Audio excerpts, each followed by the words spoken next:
University Center Board to the law firm as it pertains to this case.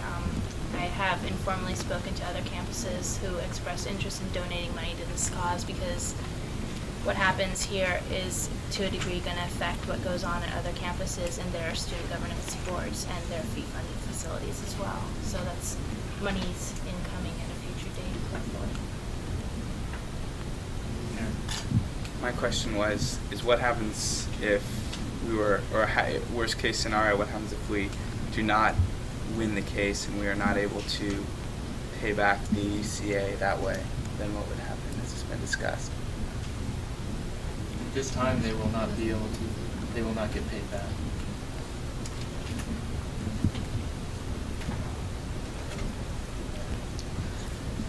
Do you need to explain to DA why legal committee meetings are closed to the public because of attorney-client privilege?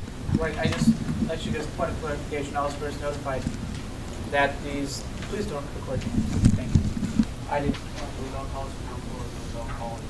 Revelle College Council. This went to a meeting to Revelle College Council. I have to completely disclose all my information because I am the duly appointed representative for Revelle College, and whatever they say, I have to do because I represent them.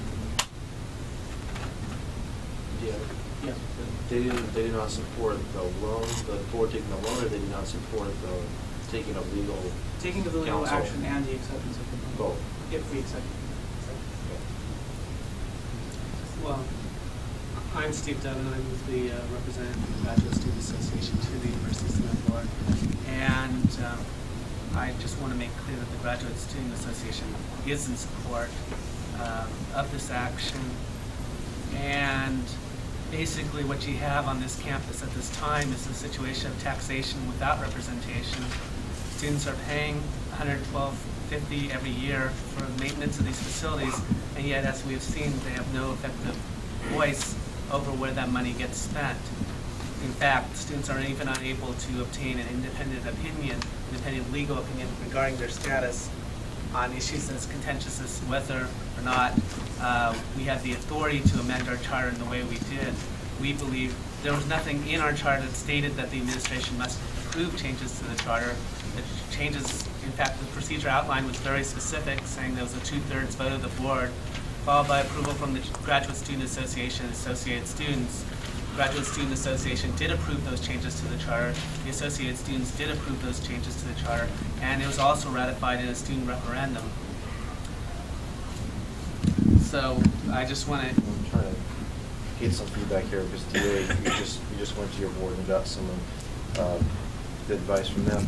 I can understand some of the arguments that come up that could say that their board should be denied through the council. That's, I guess I'd like you to clarify that, just because of the history we've been going through, the vote that we took in the spring, which was the entire campus, not just Revelle College Council, but students as a whole have been feeling like very disadvantaged when dealing with other attorneys of the university or whoever. And really, we as students aren't attorneys, aren't lawyers, and we need someone to help us. We need No. One's enough. Well, I don't think this, I mean, if we want to address this issue here. Why not? This is, I didn't think we should. Okay. I just need. I think I should make it clear that we've just changed one Revelle rep to the next. So I don't know where your other Revelle rep is, but maybe they can clarify their opinions on the issue, because everybody here who knows the creation of the legal committee has power. I'm sure that they would inform you of that after. So. Unfortunately, I wasn't, and considering it is such a, I think, significant committee, I mean, I wasn't informed of the fact. I'd also like to ask Mike, how long ago did you find out about these proceedings and the actions of this legal research? Well, the committee I knew about, I wasn't able to make a lot of meetings, something we discussed yesterday and Sunday, and I found out everything yesterday. Oh, okay, thank you. Andy, and then I saw Patrick and somebody back there. The UCD gets the money that it needs in order to obtain control for students of $3.5 million a year that has been ripped off. Okay.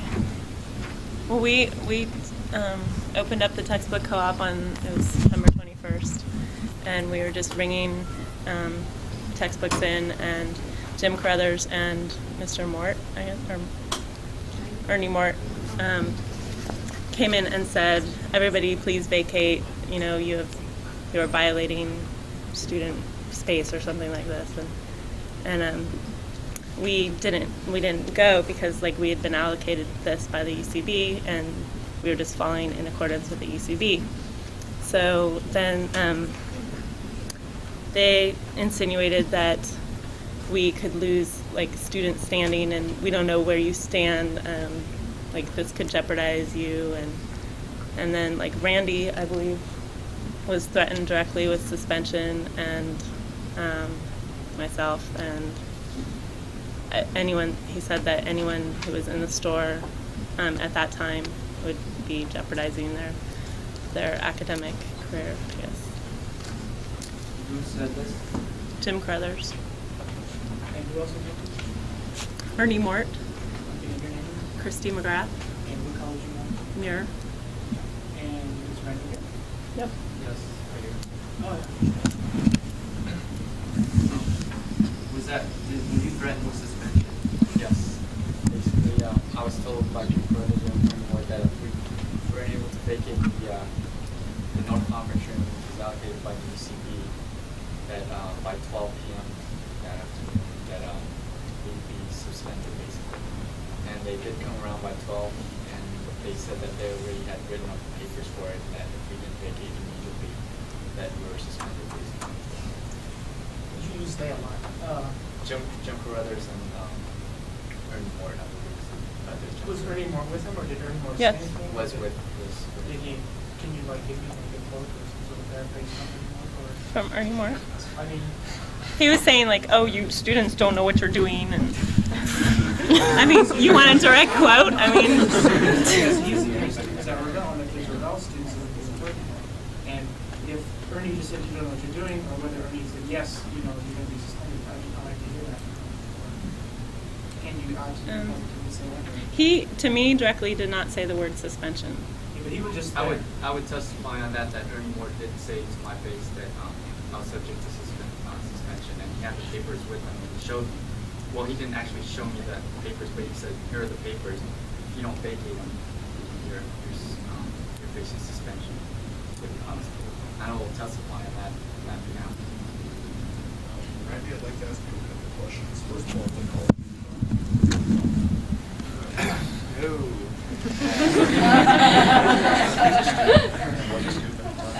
are you a student now, and were you at the time?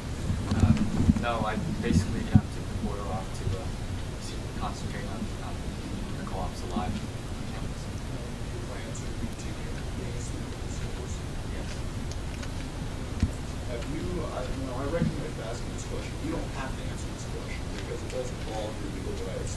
But have you been served with any legal documentation or papers since that incident that would tend you to lead you to believe that you're being charged with a violation of student conduct schedule? Well, I'll withhold until I legally ask that question. Why don't we address Karen's concern? I'll withhold on that. There were actually a couple more members that helped set up the We are a collective. I mean, it's not me or Randy. It's like all of us. We're all in it together. You know, we all I understand that decide. almost We every all, single point consensed here on- university space as the alleged. I mean, it's not fair that all of you should be thrown out together. Well, that's interesting. Okay.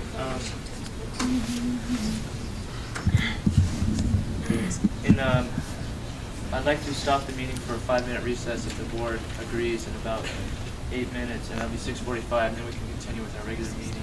We have 3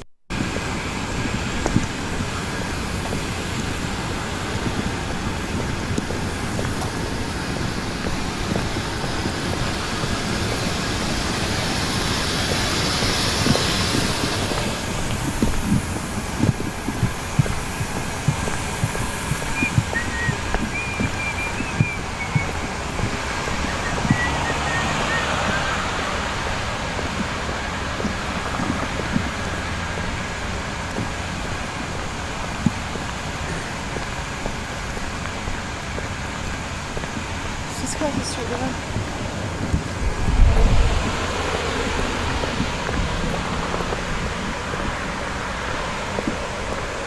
Will this film at night?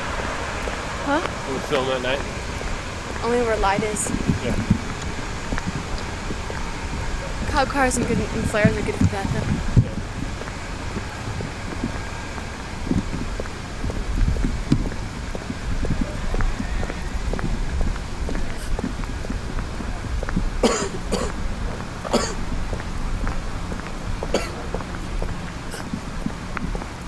They ask you just say you're doing a film project. I'm Gilman, and you just happen to be on it. So get the hell out. It's just a film project for school. Which is very possible. God, no wonder it's all foggy. Those flares are out.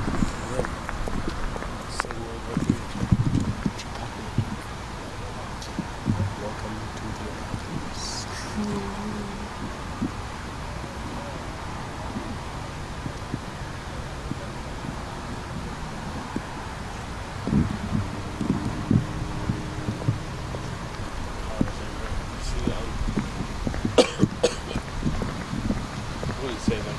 DUI? Yeah. Public enforcement?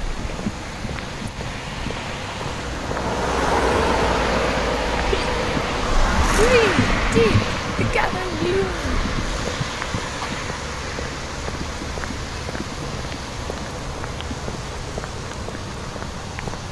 Unmarked cop cars. One that turned up there.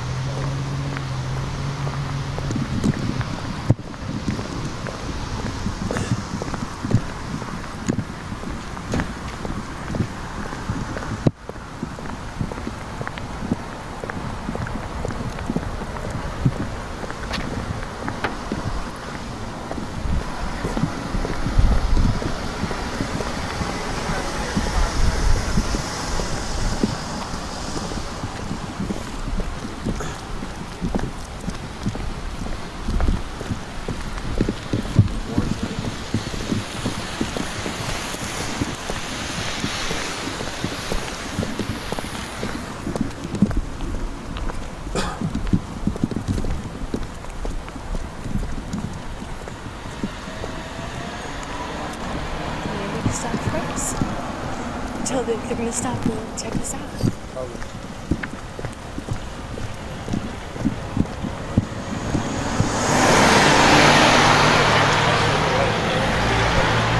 Yeah, look how you're dressed. And I'm not quite dressed up myself.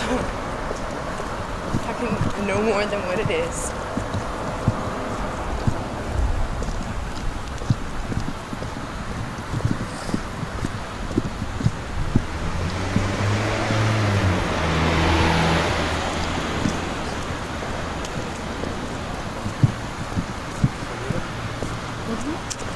I don't know how much it will show up. I don't have much many lights on. This part will show up. No problem.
doing down in the Barrios and stuff?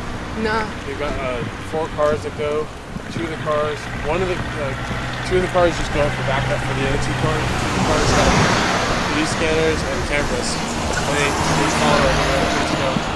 And they film them when they get there and stuff. And then there's like neighborhood watch, like the police patrollers who look after their cars and stuff, and they identify themselves on their way. And I guess it saves a lot of time, you know.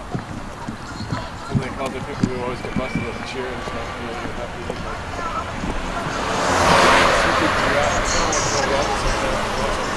Yeah, I would like to too. Yeah, that's what I'm saying. It's able to struggle and like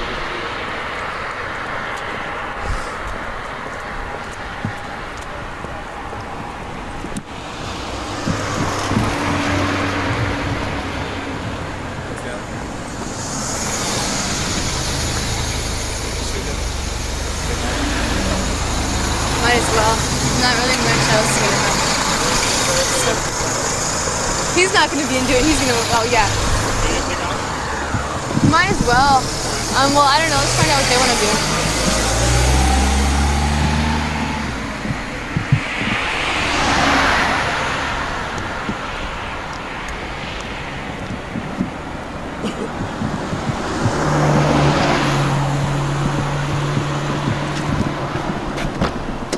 Where are you guys heading?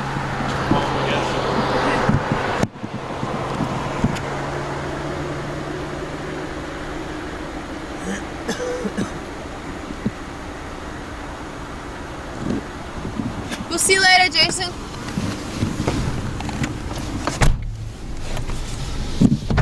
Did you get anything? Cops. Lots of them. The lights are pretty. They're beautiful. The lights are beautiful.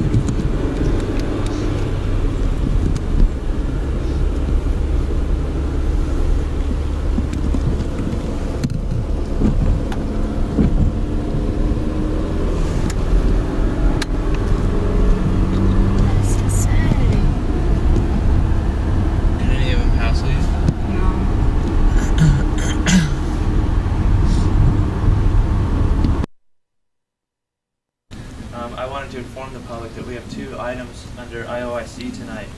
And the first one is regarding a resolution on the administrative actions to suspend students for selling cheap textbooks in the student center.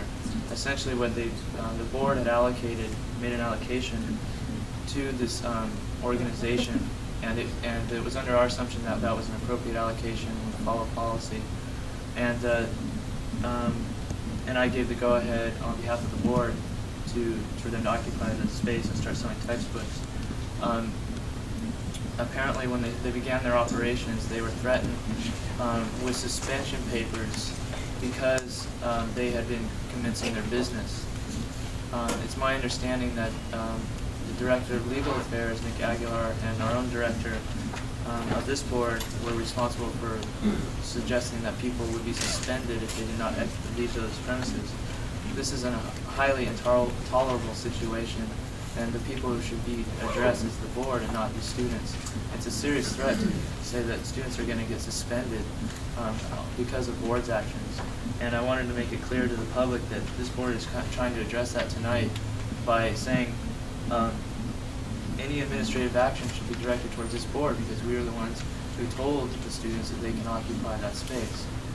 And we also have a resolution under IOIC to address the concerns for that space, and working out a situation that is in the basic agreements that the clubs have signed, saying that they can use that space for the first 2 weeks of the quarter and a week prior to hope to resolve the situation. But I hope that all students are willing to understand the importance of this resolution and the importance of supporting these students who are being threatened with, a whole academic career and probably years spent at UCSD, being threatened by this suspension. And so that I wanted to let people know about that. And if there's anybody who wants to address that issue, we'd be more than happy. I'm sure the board would be more than happy to. or maybe Jim, you can respond. Well, you should understand the process, and we covered this a little bit last week, but when we review the process. Okay. Any actions that students take against the administration, that be the case, or there are administrative actions against students, are through the student conduct code as related to student activities. That's a very formalized process where something is brought forward, it is reviewed, and it is then, if it has merit, forwarded to deans, and the deans and the colleges make those decisions. So that's the way the process works, all right? In terms of actions, okay, there are no actions at this point. There are simply the fact that things happen. What actions happen from that is up to a group, sometimes a group of peers or a college dean, because that's where these things are adjudicated. But everybody makes their case, you know, say this is what I understood, this is what I didn't understand, and that's the way it works. So is there movement right now to suspend these students, or is there not? That is the last part of an action, okay? What happens is there's evidence, if it goes that far, okay, and that's not that case right now, okay, then the whoever is the final arbiter on that, and generally it's a college dean, has a number of options, okay? Dismiss it. Anything from there to any other action, okay? So that's how the process works, and it really, if you read the conduct code, it really is just an open, it's sort of a process where everybody gets to sort of say, this happened, this didn't happen, and it goes forward. Okay, let me ask a question. We have the student conduct code here. I see a list of hands, and I've taken down a speaker's list. I do want to point out that I'd like to start the chair's report to begin a press conference with members of the press want to ask questions for a few minutes after 6. So that's about 10 minutes. So I will continue through the list I have, and we're on this issue. And again, any other issues that want to be addressed, feel free to raise your hand. So we'll suspended when we all know that confusion existed. And well, I think if there was confusion, that'll be brought out within the process, okay? But certain things happen, okay? Both this board and members of that co-op were informed that that action was not correct, okay? And that was early in the summer, okay? And individuals were spoken to all along the way. So there wasn't any lack of information about that fact. This board then and now is advisory to a vice chancellor. That vice chancellor did not approve that, and that was clearly communicated up and down the line. All right. There was an action that happened, okay, and that's an action. That's a matter of principle. It's not politics. It's no different than, as I said last week, if somebody liked by giving people some history. In January of this year, the University Center Board requested $5,000 for money to be used for an independent legal opinion, because we felt at the time that it was extremely necessary, since, as you know, there have been a lot of conflicts going on between the co-ops and the administration, and the board was right in the middle of it because they were the ones who had the leases. Later that year, we were denied access to any monies or any ability to obtain an outside independent legal advice. And as the year progressed, we were getting nowhere trying to negotiate with them. I mean, in terms of where the board stood. And an aside to this is that we make space allocations, and in the discussion that we just had regarding the North Conference Room resulted in students getting suspended or getting threatened with suspension. In spring of 1992, the University Center Board put the question to the students on a referendum and asked them if they felt it would be appropriate for the UCB to obtain an independent legal opinion using its own money, since the University Center Board's fee is derived from student self-assessed fees, a $37.50 per quarter fee that is self-assessed by students. in referendums that date back over 20 years. And the answer to that question was an overwhelming yes. I believe over 80% of the people voted to support our initiative to get independent legal counsel.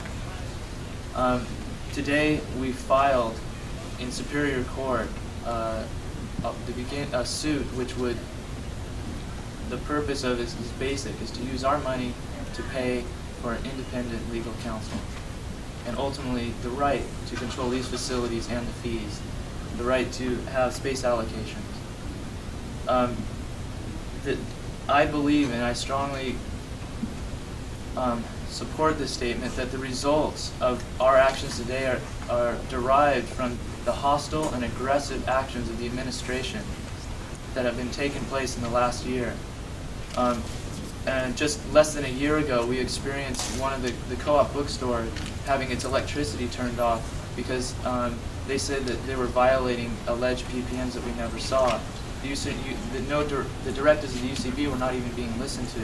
Not just a month later did we see police violently go into the general store, breaking the lease that we had with them, and change the locks in the middle of the night. Extremely aggressive behavior.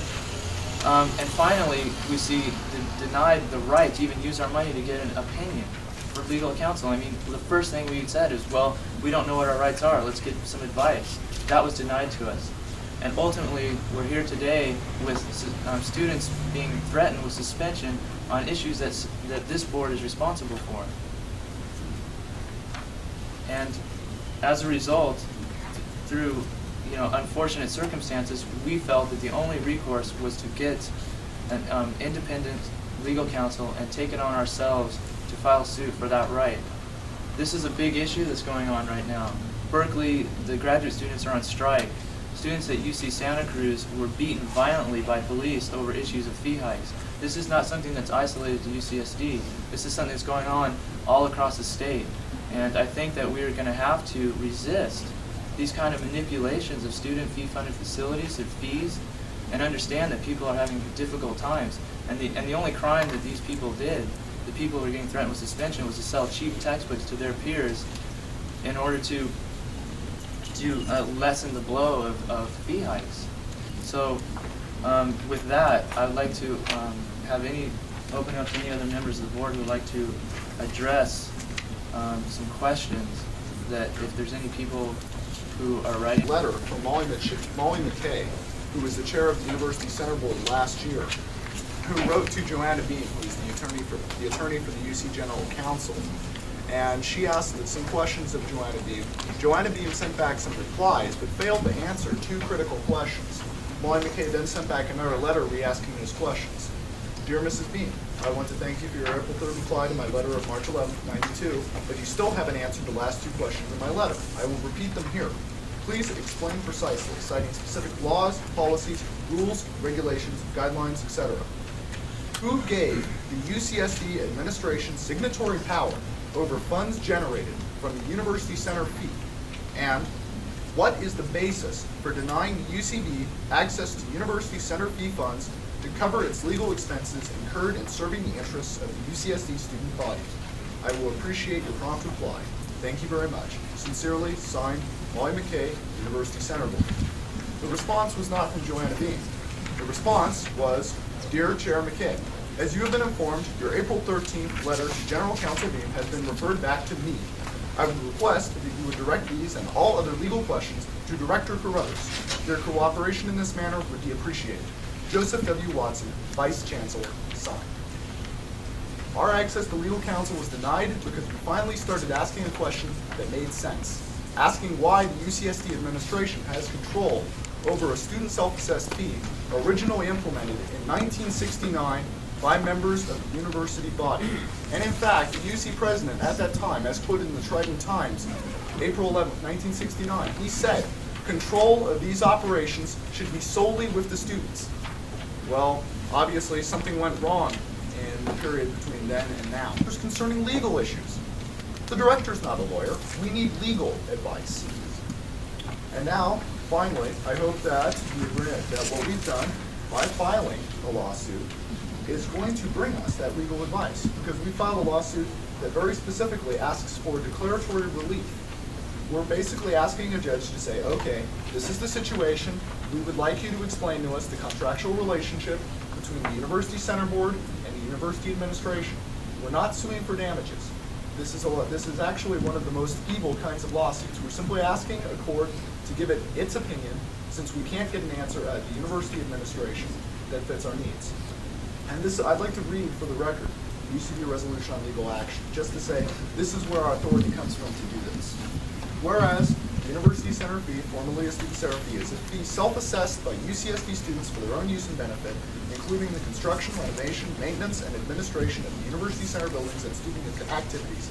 And whereas the University Center fees are currently claimed to be under the control of UCSD Student Affairs, see Tom Tucker's January 1989 memo, RE salary, and whereas the UCSD Student Affairs has repeatedly claimed veto power over the UCB's attempts to use University Center fees under its jurisdiction to benefit students, whereas the University Center Board Chair wrote a letter to the General Counsel's office on March 13, 1992, asking for a legal opinion on questions concerning the UCB's rights and duties concerning UCSD students' fees and facilities, but has received no response. Therefore, the UCB finds the UC Counsel's office inadequate for its legal needs. Now, therefore, be it resolved that the University Center Board hereby creates a Legal Affairs Committee consisting of the whole voting membership, and be it further resolved that the Legal Affairs Committee be formed to retain independent counsel in order to do whatever it deems necessary